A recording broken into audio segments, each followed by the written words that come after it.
So in my last video, I told a story about how God downloaded me the true meaning of what it meant to be truthfully free, and which is the title of my album that I released back in '08 under the moniker Jerron Wills, which I'll probably leave a link in the description again.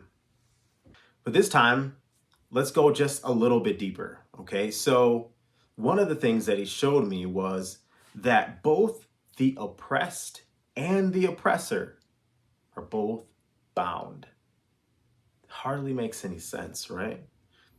But let's just talk about it. So if you are oppressed, that generally means that someone is refraining you or putting limits on you from doing a thing, doing your free will, from exercising your free will.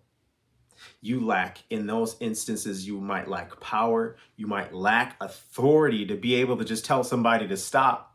You might lack, strength, just general strength and power to make whoever your oppressors are stop. And if you actually have someone oppressing you, then that's someone coming from the outside stopping you from doing what you want to do. But how does the oppressor oppressed?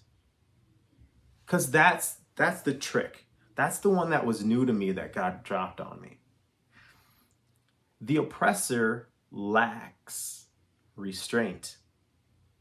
The oppressor lacks faith, because if you are oppressing someone, then it's likely out of fear or greed or something to that effect, some sort of sin. Oppression itself is sin by itself, but if you're oppressing someone, if you're keeping someone else's freedoms away from them, then you too are bound by sin. You're bound in a sense that you don't have enough control over your own self to be truly free.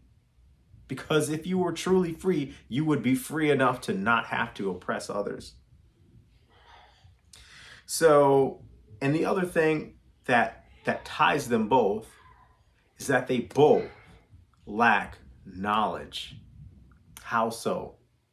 The oppressed will lack the knowledge of how to be free, and the oppressor would either lack knowledge of how to accomplish whatever it is that he wants to accomplish, that he needs to accomplish by oppressing people, or just lack, again, the knowledge to just do what it is that he desires to do, whatever it is. Okay, so that's the trick. Here's the kicker, is that they both lack ability. And Jesus answered them on John 8:34. He says, "Most assuredly I say to you, whoever commits sin is a slave of sin. And a slave does not abide in the house forever, but a son abides forever. Therefore, if the Son makes you free, you shall be free indeed." So what is it that's limiting you or binding you today?